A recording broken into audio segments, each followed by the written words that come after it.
Hello friends, welcome back to my channel. இன்றைக்கி நாம் மரவள்ளி கிழங்குல அடை தோசை எப்படி செய்கிறதுன்னு பார்க்கலாம். இதுக்கு நான் 1 கிலோ மரவள்ளி கிழங்கு எடுத்திருக்கேன். அதுக்கு 100 கிராம் இட்லி அரிசி எடுத்திருக்கேன்.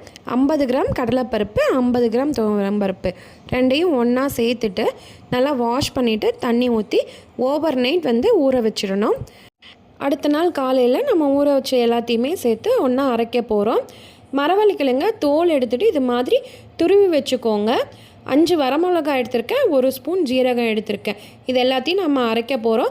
மரவள்ளி கிழங்கு இது மாதிரி துருவி எடுத்துக்கிட்டால் நமக்கு அரைக்கிறதுக்கு ஈஸியாக இருக்கும். நீங்கள் மிக்ஸி இல்லைனா கிரைண்டர் எதில் வேணால் அரைச்சிக்கலாம். நான் கிரைண்டரில் அரைக்க போகிறேன். ஃபஸ்ட்டு ஊற வச்ச அரிசியை சேர்த்துக்கிறேன். அரிசியை ஆட் பண்ணிவிட்டு கொஞ்சமாக தண்ணி தெளித்து விடுங்க. நிறைய தண்ணி ஊற்றிடக்கூடாது, லைட்டாக தெளித்து மட்டும்தான் விடணும். ஒரு 2 நிமிஷம் அரிசி நல்லா அரைஞ்சதுக்கப்புறம் நம்ம ஊற வச்ச பருப்பை சேர்த்துக்கலாம். கடலைப்பருப்பு துவரம்பருப்பையும் ஆட் பண்ணிவிட்டு கொஞ்சமாக தண்ணி தெளித்து விடணும். நிறைய தண்ணி ஊற்றிடக்கூடாது. மிக்சியில் அரைக்கிற மாதிரி இருந்தாலும் ஃபஸ்ட்டு அரிசி போட்டு 2 சுற்று சுற்றிட்டு அப்புறம் பருப்பை ஆட் பண்ணிவிட்டு அதுக்கப்புறமா தான் நம்ம கிழங்க சேர்த்தணும். அரிசியும் பருப்பும் நல்லா ஓரளவுக்கு அரைஞ்சதுக்கப்புறம் நம்ம வரமிளகாயை ஆட் பண்ணிவிட்டு இதை நல்லா அரைச்சிக்கணும். இந்த அளவுக்கு நல்லா அரிசியும் பருப்பும் அரைஞ்சதுக்கப்புறம் நாம் துருவி வச்சுருக்க கிழங்க சேர்த்துக்கணும்.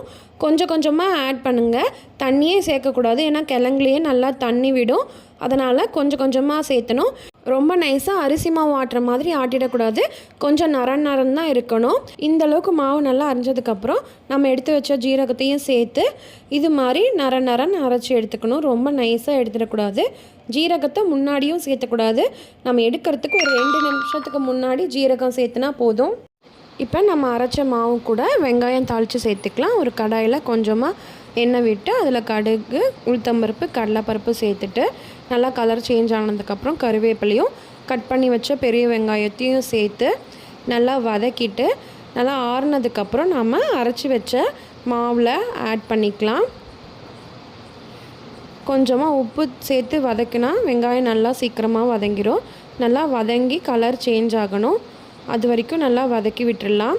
வதக்கி விட்டு நல்லா ஆறுனதுக்கப்புறம் நாம் அரைச்சி வச்ச மாவில் இந்த வெங்காயத்தை சேர்த்துக்கணும். ஒரு 1/4 ஸ்பூன் அளவு மஞ்சத்தூளும் இந்த மாவுக்கு தேவையான அளவு உப்பும் சேர்த்துட்டு இதை நல்லா கலந்து விட்டுட்டு நம்ம அப்போவே தோசை சுட ஸ்டார்ட் பண்ணிடலாம். புளிக்க வைக்கலாம் தேவையில்லை.